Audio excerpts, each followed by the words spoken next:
Hello, good afternoon. A plane crash has killed the Polish President Lech Kaczyński, his wife and some of the country's most prominent military and civilian leaders. The plane had around 90 people on board. There were no survivors. World leaders have paid their condolences. The crash happened in thick fog in the Smolensk region of Russia. Mike Wooldridge reports. The plane carrying the president crashed in fog in these woods on the approach to Smolensk airport. The regional authorities say early indications are that it broke apart after hitting the treetops. And one report says the pilot had been advised to land at another airport, but attempted the landing at Smolensk instead. President Kaczyński was on his way to nearby Katyn to mark the 70th anniversary of the massacre of thousands of Poles by the Russians during World War II. In the empty seats would have been not only the president and his wife, but also the Polish Army Chief of Staff, the president of the National Bank, the deputy foreign minister and other officials. The poignancy of the timing of this disaster adding to the sense of shock in Poland itself. People immediately began gathering at the presidential palace in Warsaw to lay flowers and pay tribute to the president. Sadness felt, many said, whatever their views of Lech Kaczyński and his politics.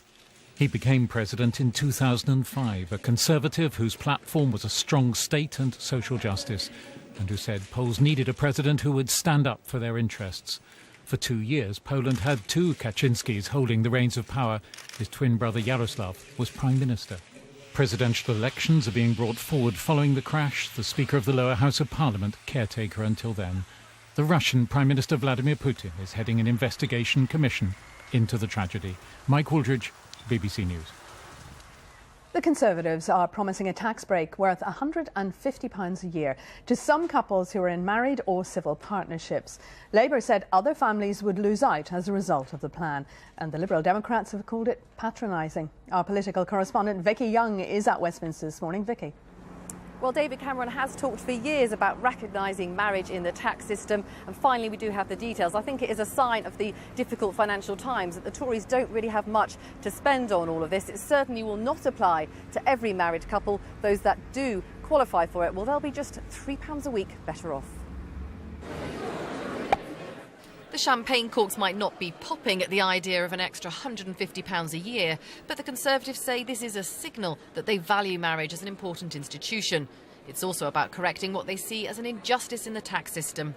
But is it an unfair moral judgment against those who've decided not to marry? We're not discriminating against anyone. There are no losers in this policy. It's quite simply extra help for 4 million couples when we can identify them on the basis that they are one-earner couples who've made a clear commitment, one to maintain the other, through marriage or, of course, through a civil partnership. So how will this marriage tax break work? Well, the Conservatives are proposing to give 4 million married couples and civil partners an annual £150 tax break.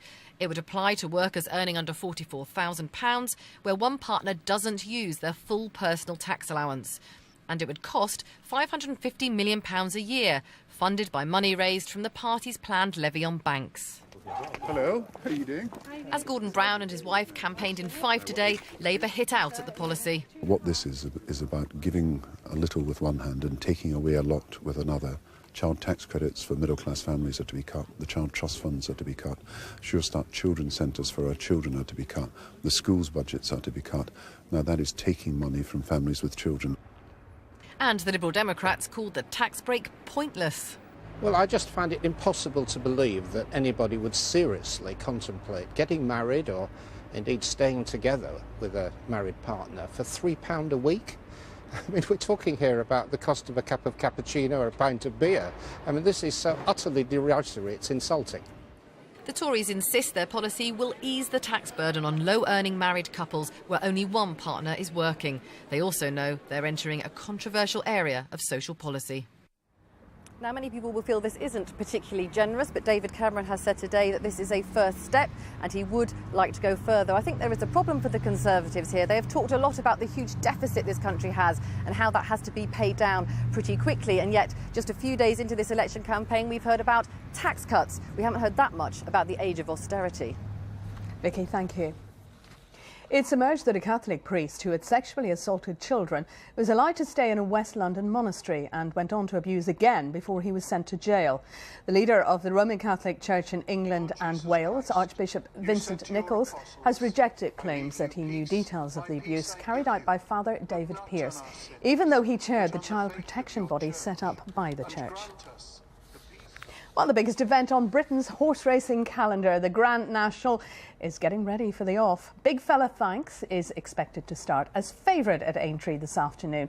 The previous two winners, Comply or Die, and last year's 100-to-1 champion, Mon Môme, are among the 40 runners. And Sally Nugent is at Aintree for us now. Sally.